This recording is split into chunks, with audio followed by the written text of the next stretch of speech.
Hi guys, welcome back to video. आज की video में हम लोग बात करने वाले हैं जो एमएससी का एकेडमिक कैलेंडर होता है उस पर। और एकेडमिक कैलेंडर ये एक्सप्लेन करता है कि कब कब क्या चीज़ें होने वाला है। मीन्स आप नीट यूजी 2024 दिए होंगे तो वहाँ पर आप देखे होंगे कि इन्फॉर्मेशन बुलेटिन आता है जिसमें आपको इम्पोर्टेंट डेट्स दिया गया होता है कि कब आपका एग्ज़ाम होने वाला है, कब आपका रिजल्ट आने वाला है, कब आपका सेंटर डिस्प्ले होने वाला है। इस तरह भी यहाँ भी आपको एक एकेडमिक कैलेंडर निकलता है मेडिकल एजुकेशन कमीशन के द्वारा, जो कि गवर्न करता है यहाँ की मेडिकल सिस्टम को। जैसे कि इंडिया में नीट है, नीट का काम है एग्ज़ाम कंडक्ट कराना, रिजल्ट पब्लिश करना। उसी तरह से यहाँ पर जो मेडिकल एजुकेशन कमीशन है जो एग्ज़ाम भी कंडक्ट कराता है, रिजल्ट भी पब्लिश करता है, उसके साथ साथ काउंसलिंग भी कराता है। उसके बाद एडमिशन प्रोसीजर जो है उसके पीछे भी देखता है कि कैसे लुक आफ्टर करता है। ठीक है, तो उसी का एकेडमिक कैलेंडर पब्लिश होता है जिसमें आपका बैचलर लेवल प्रोग्राम हो जाता है, पीजी लेवल प्रोग्राम रहता है और डीएमएमसीएच लेवल रहता है। और इसमें अगर देखा जाए तो मेडिकल एजुकेशन ने कुछ दिन पहले जो बैचलर लेवल का था उस पर नोटिस निकाला था मेडिकल एजुकेशन ने, और नोटिस निकाल कर ये बताया था कि कब से आपकी एग्ज़ाम का एप्लीकेशन फॉर्म आने वाला है, सीट मैट्रिक्स आने वाला है, एग्ज़ाम होने वाला है, रिजल्ट आने वाला है, रिटोटलिंग होने वाला है और उसका रिजल्ट आने वाला है, एडमिशन ऑनलाइन प्रायोरिटी सेटिंग सब ये सारा और क्लास स्टार्ट होने वाले चीज़ें बताई थी। लेकिन फिर आज एक नोटिस पब्लिश करते हुए मेडिकल एजुकेशन ने बैचलर लेवल की जो भी प्रोग्राम था उसको तो कंस्टेंट रखा है, सेम डेट पर रखा है, और उसके साथ साथ जो पीजी और डीएमएमसीएच के था उसमें चेंजेस किया गया है डेट वगैरह में। तो अगर आप पीजी पोस्ट ग्रेजुएट और डीएमएमसीएच के कैंडिडेट है तो बिल्कुल आप एमएससी के जो ऑफिशियल वेबसाइट नोटिस है उसको रिफ़र कीजिएगा और डेट जो भी चेंजेज हुआ है उसको देखिएगा। इस वीडियो में हम लोग चर्चा करने वाले हैं यूजी अंडर ग्रेजुएट प्रोग्राम या बैचलर लेवल प्रोग्राम पर, जिसमें MBBS, BDS, BSc nursing, B profession technology, BSc MLT, BSc MIT, BSLP, B optometry, ये सारे वगैरह वगैरह चीज़ें आता है जिसमें बीपीएच भी इंक्लूड कर सकते हैं आप। तो आज के नोटिस में हम देखेंगे कि कब कब क्या क्या चीज़ें होने वाला है। सबसे पहले और इसमें बता दूं कि देखिए बहुत सारे स्टूडेंट का कहना है कि जब 12 क्लास का रिजल्ट नहीं आएगा तब तक एप्लीकेशन फॉर्म ओपन होगा।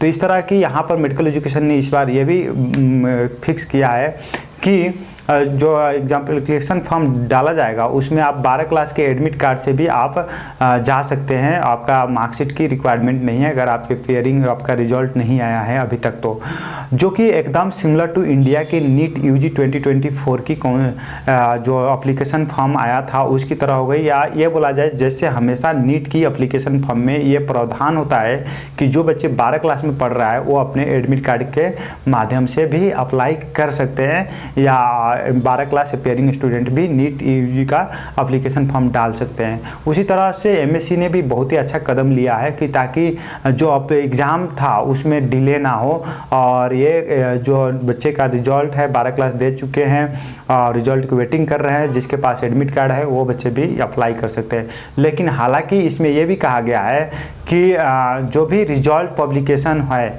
जो इंट्रांस एग्ज़ाम के रिजल्ट पब्लिकेशन है, तब तक नहीं किया जाएगा जब तक 12 क्लास का रिजल्ट नहीं आ जाता है। और इसमें यह भी नोटिस किया गया है कि जो पॉइंट नंबर 7 तक जो भी डेट है उसको टाइम के साथ चेंज किया जा सकता है और वह हेर फेर किया जा सकता है।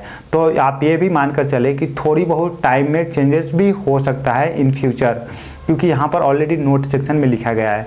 चलिए जो भी है जैसे भी है, अभी जो फिलहाल में जो डेट है उस पर एक बार नज़र डालते हैं। तो सबसे पहले देखिए हमारे लिए जो स्टूडेंट्स की पॉइंट ऑफ व्यू से इम्पोर्टेंट डेट्स है उस पर हम लोग चर्चा करेंगे इसमें।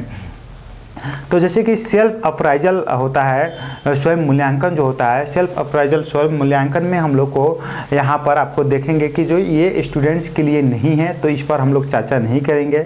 लेकिन एकीकृत प्रवेश परीक्षा को आवेदन भरना सूची प्रकाशन में जेठ चौथा हफ्ता है, जेठ चौथा हफ्ता है। तो कहने का मतलब कि अप्लीकेशन फॉर्म कब हो रहा है, जेठ चौथा हफ्ता। इंग्लिश डेट में अगर आप देखेंगे तो जून फर्स्ट वीक में ये हो रहा है। ठीक है, उसके बाद एकीकृत इंस्पेक्शन है, इंस्पेक्शन अनुगमन जो है वो भी स्टूडेंट पॉइंट ऑफ व्यू से नहीं इंपॉर्टेंट है। अब डायरेक्ट आते हैं 4 नंबर पॉइंट पर। एकीकृत प्रवेश परीक्षा को आवेदन फार्म भरने समय अवधि मीन्स डेडलाइन कब तक है? तो जून फर्स्ट वीक में शुरू हो रहा है और जुलाई फर्स्ट वीक में आपका ख़त्म हो रहा है। मीन्स ऑलमोस्ट आपको 1 महीने की टाइम दिया जाएगा। इसमें एग्जैक्टली डेट नहीं लिखा गया है लेकिन वीक लिखा गया है, तो वीक के हिसाब से अगर आप कैलकुलेट करते हो तो 1 महीना होता है।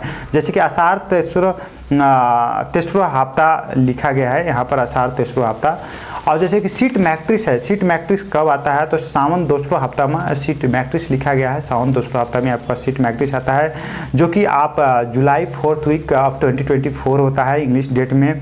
उस तरह से एकीकृत प्रवेश परीक्षा संचालन मीन्स डेट ऑफ एग्जामिनेशन क्या है आप देखेंगे तो इसमें लिखा गया है भदौ पहला हफ्ता। 6 नंबर पॉइंट पढ़ रहा हूँ, भदौ पहला हफ्ता है, जिसका आप देखते हैं इंग्लिश डेट में तो अगस्त 3rd वीक 2024 होता है।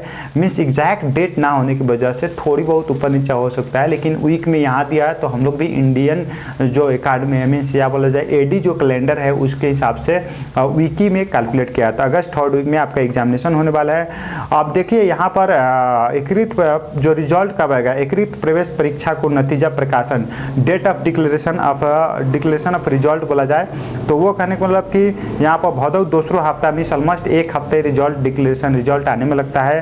तो यहाँ पर भदौ दूसरा हफ्ता लिखा गया है तो आप 4 अगस्त 4th वीक ले सकते हैं कि 3rd वीक में एग्जाम हो रहा है तो 4th वीक में आपका रिजल्ट आ जाएगा। उसी तरह से पुनर्योग आवेदन और नतीजा मीन्स रीटोटलिंग एंड उसका रिजल्ट जो है वो करने मतलब कि यहाँ पर देख सकते हैं भदौ तेसरा हफ्ता लिखा जा रहा है जो कि है सितंबर 1st वीक 2024 है। उसके बाद ऑनलाइन प्राथमिकता निर्धारण मीन्स ऑनलाइन प्रायोरिटी सेटिंग जो है वो करने मतलब कि भदौ चौथा हफ्ता में होने वाला है means September 2nd week of 2024 में आपका होने वाला है।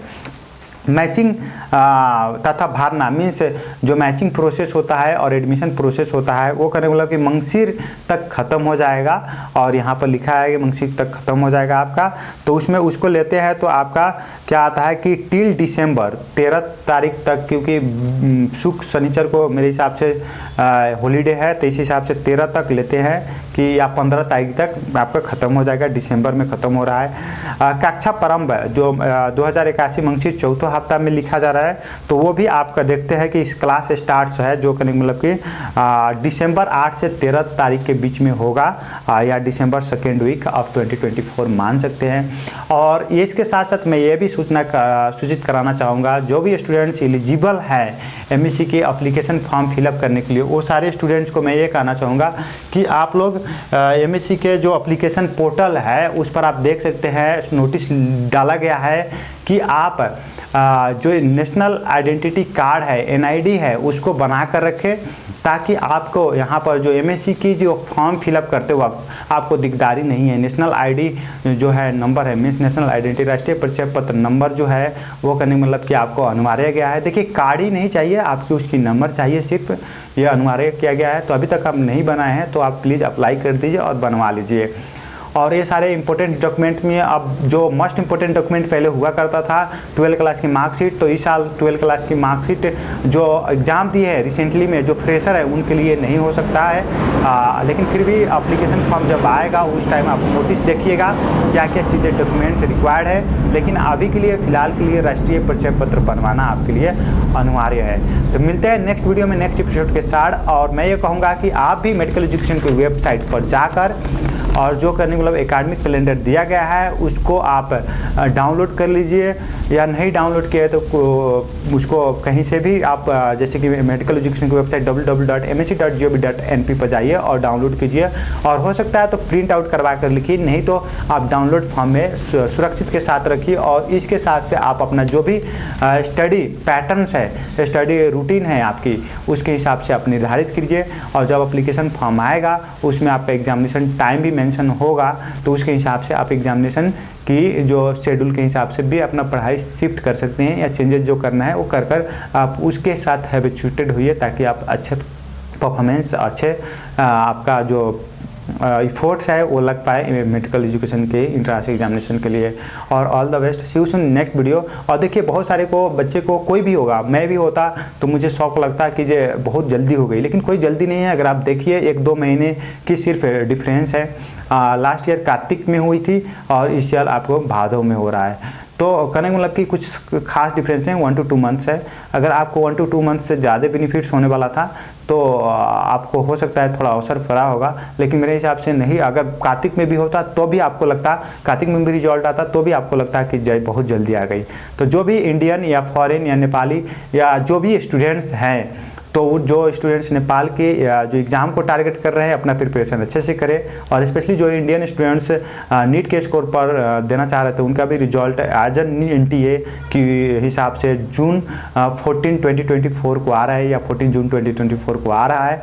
वो सारे स्टूडेंट्स अपने लिए कॉलेज डिसाइड करें और किस कॉलेज में जाना है उसके हिसाब से अपना काउंसलिंग या गाइडेंस जो है या पहले से प्रिपेयर्ड रहे, ताकि उस हिसाब से उन लोग अपना एक फॉर्म जो है एप्लीकेशन फॉर्म में डाल सके, कितना कटअप जा सकता है, ये सारी चीज़ें पहले से करें।